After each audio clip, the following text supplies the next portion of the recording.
কংগ্রেস।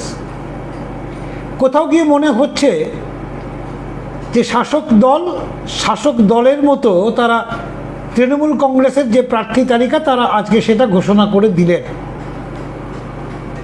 কিন্তু বিষয়টা হলো এই যে তৃণমূল কংগ্রেস শাসক দল নির্বাচনের প্রাক্কালে কোথাও গিয়ে মনে হচ্ছিল যখন বিজেপি এবং সিপিএম তাদের অসম্পূর্ণ তালিকা প্রকাশ করে কিছুটা হলেও এগিয়ে রয়েছে, আবার একটা অংশের মানুষ তারা মনে করছিলেন যে তৃণমূল বোধহয় এখনও পর্যন্ত ঘরটা গুছিয়ে তুলতে পারল না, যে কারণে প্রার্থী তালিকা ঘোষণা করতে বিলম্ব করছে। এখন কিছুক্ষণ আগেই তৃণমূল কংগ্রেসের যে প্রার্থী তালিকা সেই প্রার্থী তালিকা তারা ঘোষণা করে দিয়েছেন। এখন এই প্রার্থী তালিকা নিয়ে সারা বাংলা জুড়ে রাজনৈতিক একটা চর্চা চলবে, কারণ এর মধ্যে বেশ কিছু যেরকম নতুন মুখ আছে, আবার অনেক পুরনো মুখও রয়েছে। খুব স্বাভাবিকভাবে সে চর্চা আগামী বেশ কয়েক ঘন্টা ধরে চলতে থাকবে। আমরা যেহেতু হাওড়ায় থাকি, আমরা সর্বপ্রথম হাওড়া জেলায় তৃণমূল কংগ্রেসের যে প্রার্থী তালিকা এবং তার সঙ্গে এখনও পর্যন্ত ঘোষিত বিজেপির যে প্রার্থী তালিকা কিংবা সিপিআইএমের যে প্রার্থী তালিকা সেটার সঙ্গে মিলিয়ে আজকে হাওড়ার প্রার্থী তালিকাটা একবার দেখে নেব। এবং আমাদের যে স্বল্প অভিজ্ঞতা রয়েছে, গত 7টা বিধানসভা নির্বাচন প্রত্যক্ষ করার ভিত্তিতে সেটা নিয়ে একটা বিশ্লেষণের জায়গায় যাওয়ার চেষ্টা করব। প্রথমে আসি হাওড়ার বালিতে। বালি একটা সময় ছিল সিপিএমের দুর্ভেদ্য ঘাঁটি। সেখানে দীর্ঘদিন এই রাজ্যে বিরোধী থাকা তৃণমূল কংগ্রেস বা তৃণমূল কংগ্রেসের কোনো কর্মী তারা বালিতে একটা তৃণমূল কংগ্রেসের পতাকা পর্যন্ত লাগাতে সাহস পেতেন না। সভা সমিতি তো অনেক দূরে। আমার মনে পড়ছে যে 2009 লোকসভা নির্বাচনে প্রথম তৃণমূল কংগ্রেস সভা করতে পেরেছিল বালিতে, এবং বালির একটা অংশের মানুষ তারা হাঁপ ছেড়ে বেঁচেছিলেন যে এবার হয়তো সিপিএমকে হাওড়া সদর লোকসভা নির্বাচনে একটা ধাক্কা যেতে পারে। একেবারে সরাসরি সিপিএমকে উড়িয়ে দেওয়া যাবে এটা অবশ্য অনেকেই ভাবেননি, কিন্তু সেই 2009 সালে প্রথম সিপিএমের দুর্ভেদ্য লাল দুর্গতে আঘাত হেনতে পেরেছিল তৃণমূল কংগ্রেস। পরবর্তীকালে সেই দুর্গের যে ফাটল সেখানে ঘাসফুল গজিয়েছে, ঘাসফুল বড় হয়েছে, ঘন হয়েছে। 2011, 2021, 2016, তারপরে 2026, এবারেও সে বালি বিধানসভার উপরে নজর রয়েছে বহু মানুষের। কারণ একটাই, বালিতে এবার কি হবে সেটাই দেখার। কারণ বালিতে তৃণমূল কংগ্রেস একটা সময় যে বৈশালী ডালমিয়াকে প্রার্থী করেছিলেন, সেই বৈশালী ডালমিয়া এখন বিজেপির পতাকার তলায়।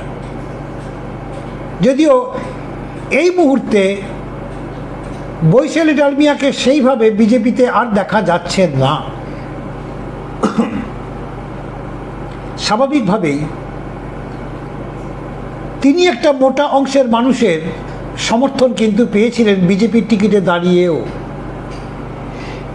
এই বৈশালী ডালমিয়া যখন তৃণমূল কংগ্রেসে ছিলেন তখন তার বিরুদ্ধে ভুরি অভিযোগ ছিল, কিন্তু তারপরেও তিনি যখন বিজেপির টিকিটে আবার সেই তার বালির পুরনো কেন্দ্রে দাঁড়িয়েছেন তখনও একটা অংশের মানুষের ভোট কিন্তু তিনি পেয়েছিলেন।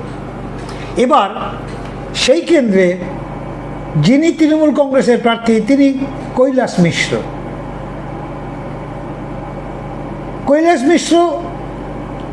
তাকে প্রার্থী করেছে তৃণমূল কংগ্রেস। এমনিতেই গত প্রায় 10 বছরের বেশি সময় ধরে তিনি একেবারে মনে প্রাণে তৃণমূলী হয়ে যে রাজনীতিটা করেছেন এবং কানাঘুষো যে খবর পাওয়া যাচ্ছিল যে গত 1.5-2 মাস ধরে যে বালিতে এবার সম্ভাব্য প্রার্থীর নাম যা এলাকার মানুষ ভেবেছিলেন সেই কৈলাস মিশ্র, তিনি এবার সেখানে প্রার্থী হয়েছেন। শেষ পর্যন্ত জয়ের হাসি হাসবেন কি হাসবেন না, বা কে সেখান থেকে জয়ের হাসি হাসবেন, সেটার জন্য আমাদের অপেক্ষা করতে হবে একটা নির্দিষ্ট দিন পর্যন্ত। এবার যে কৈলাস মিশ্রের নাম ইতিমধ্যে তৃণমূল কংগ্রেস ঘোষণা করে দিয়েছে, সেই কৈলাস মিশ্র আদা জল খেয়ে পড়েছিলেন বালি বিধানসভা এলাকা জুড়ে। কোথাও গিয়ে তার মনের গভীরে একটা ভাবনা ছিল যে 2026-এর বিধানসভা নির্বাচনে তাকে বালি থেকে টিকিট পেতে হবে এবং সেখান থেকে টিকিট পেলে তিনি জিতেই আসবেন। এখন তার একটা ইচ্ছা পূরণ হয়েছে, এখন দ্বিতীয় ইচ্ছা পূরণ হবে কি না সেটা এলাকার মানুষ, বালি বিধানসভা এলাকার মানুষ ঠিক করবেন। এবার আসবো উত্তর হাওড়া বিধানসভা কেন্দ্রে। উত্তর হাওড়া বিধানসভা কেন্দ্রের এটাও দীর্ঘদিন বামেদের দখলে ছিল, আবার বামেদের যে নেতার দখলে ছিল তিনি আবার এখন তৃণমূল কংগ্রেসের। এখন বামেদের কোনো সেই অর্থে উত্তর হাওড়ায় খুব বড় একটা অস্তিত্ব আছে এমনটা একেবারেই নয়। মূলত লড়াইটা হবে বিজেপি এবং তৃণমূল কংগ্রেসের সঙ্গে। অথচ এই উত্তর হাওড়ায় এক সময় 1 থেকে 13টা ওয়ার্ডে শুধু লাল পতাকায় মুড়ে থাকতো, তার দখল নিয়ে নিয়েছে তৃণমূল কংগ্রেস। এবারে যিনি প্রার্থী হচ্ছেন বা যিনি বিধায়ক ছিলেন সেই একই ব্যক্তি গৌতম চৌধুরী। গত কয়েকদিন আগে হাওড়ার পিলখানায় একটা খুনের ঘটনার সঙ্গে যার নাম জড়িয়ে গেল তার সাথে গৌতম চৌধুরীকে নিয়ে একেবারে রাজ্য রাজনীতি, হাওড়া জেলার রাজনীতি সরগরম হয়ে গিয়েছিল। অনেকেই ভাবছিলেন যে বোধহয় গেল র উঠে গিয়েছিল। শেষ মুহূর্তে হয়তো গৌতম চৌধুরী আর তার টিকিটটা নাও পেতে পারেন শুধুমাত্র একটা ঘটনার কারণে। তিনি মনে মনে কি ভেবেছিলেন তিনি বলতে পারবেন, কিন্তু তারপরও গৌতম চৌধুরী আত্মবিশ্বাসী ছিলেন যে উত্তর হাওড়া থেকে তিনি তৃণমূল কংগ্রেসের টিকিট পাবেন এবং পেয়েছেন। এবার মধ্য হাওড়ার কথা বলবো। মধ্য হাওড়া মানেই যেটা আপনাদেরকে প্রথমেই বলতে হয়, যিনি হাওড়া জেলা তৃণমূল কংগ্রেসের অন্যতম প্রতিষ্ঠাতা, হাওড়ায় তৃণমূল কংগ্রেসের পতাকাকে যিনি প্রথম দিন কাঁধে নিয়ে হাওড়া জেলার যে 16টা বিধানসভা কেন্দ্র সবকটা কেন্দ্রে তিনি বিচরণ করেছেন। হাওড়ার 16টা বিধানসভা কেন্দ্রই তার হাতের তালুর মতো চেনা। তখন অবশ্য হাওড়া জেলার যে তৃণমূল কংগ্রেসের যে সংগঠনের যে বাঁধন সেটা তখন শুধুমাত্র হাওড়া জেলাটাই ছিল। এখন যদিও গ্রামীণ এবং শহর দুটোকে আলাদা করে দেওয়া হয়েছে এবং তিনি ছিলেন তার সভাপতি। দীর্ঘদিন সেই সভাপতির আসন তিনি অলঙ্কৃত করেছেন এবং পরবর্তী সময় বিভিন্ন সময় তিনি অন্যান্য দলের সাংগঠনিক পদেও তিনি থেকেছেন। 2011, 2016, 21 এবং 26-এই মধ্য হাওড়া বিধানসভা, হাওড়া মধ্য বিধানসভা কেন্দ্র থেকে প্রার্থী হয়েছেন তৃণমূল কংগ্রেসের সেই অরূপ রায়। মধ্য হাওড়া কেন্দ্র থেকে প্রার্থী হয়েছেন অরূপ রায়। এখন তার বিরুদ্ধে বিজেপির কে ক্যান্ডিডেট হবে এখনো পর্যন্ত বিজেপির পক্ষ থেকে ঘোষণা করা হয়নি, কিন্তু একটা অংশের মানুষের স্থির বিশ্বাস ছিল যে গঙ্গা দিয়ে যত জলই বয়ে যাক না কেন, সময় যত গড়িয়ে যাক না কেন, মধ্য হাওড়ার টিকিটটাই শেষ পর্যন্ত পাবেন অরূপ রায়। আবার অনেকেই মনে করছিলেন যে নতুন কোনো মুখ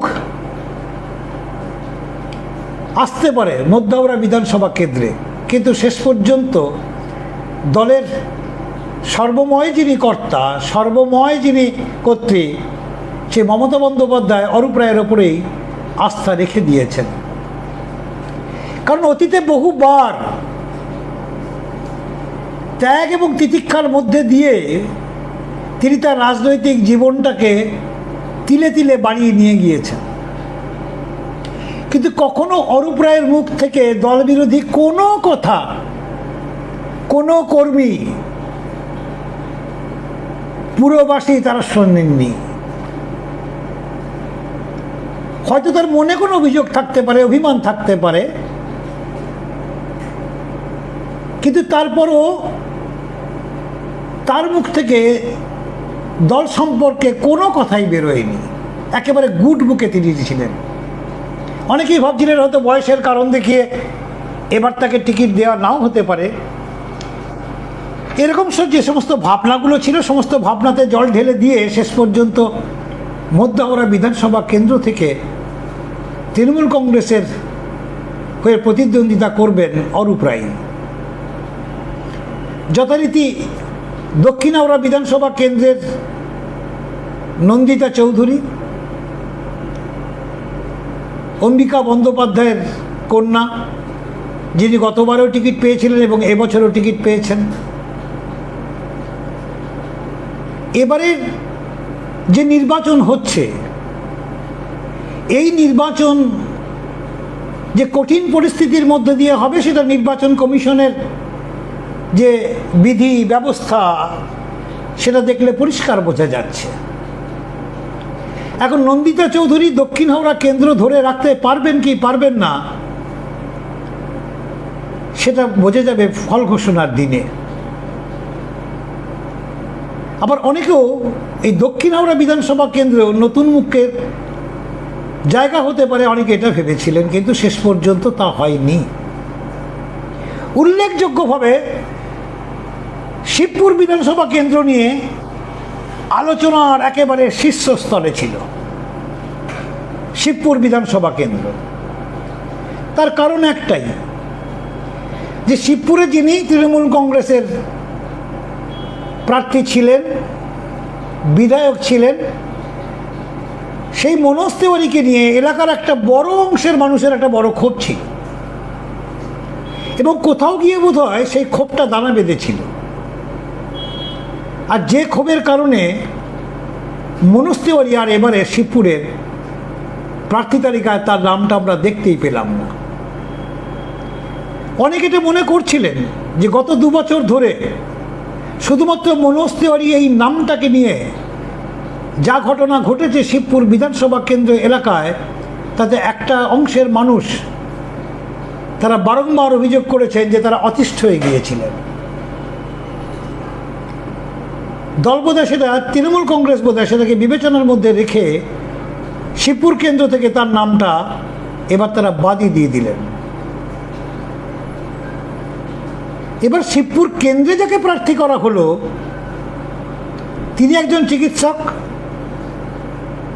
তিনি একজন প্রাক্তন বিধায়ক, তিনি জিতে এসেছিলেন বালি থেকে 2021 বিধানসভা নির্বাচনে। এদিকে শিবপুর বিধানসভা কেন্দ্রে যাকে ইতিমধ্যে বিজেপি প্রার্থী করেছে তার নাম রুদ্রনীল। এখন এই প্রশ্ন উঠছে যে একজন চিকিৎসক ডক্টর রানা তিনি কতটা এই রুদ্রনীলের সঙ্গে রাজনৈতিক যুদ্ধে কতটা পেরে উঠবেন। সেই অর্থে রুদ্রনীল যেরকম খুব পোর খাওয়া রাজনীতিবিদ নন, আর এদিকে প্রাক্তন বিধায়ক রানাবাবুও খুব বেশি রাজনৈতিক আলোচনা, রাজনৈতিক চর্চা বা রাজনৈতিক যে খুব দোর্দণ্ড প্রতাপ আছে এমনটাও নয়। তার সঙ্গে তিনি তার নিজের এলাকা ছেড়ে একটা অন্য এলাকায় এসে লড়াইটা তাকে করতে হবে, এটা তার পক্ষে ভীষণ কঠিন হবে। কিন্তু তারপরও দলটার নাম তৃণমূল কংগ্রেস, তার কর্মী, তার সমর্থকরা সর্বতভাবে নিশ্চয়ই চেষ্টা করবেন তাকে জেতাতে। আবার এই কেন্দ্র থেকে গতবারে বিজেপির টিকিটে প্রার্থী হয়ে হেরে গিয়েছেন হাওড়া পুরসভার প্রাক্তন মেয়র ডাক্তার রথীন চক্রবর্তী।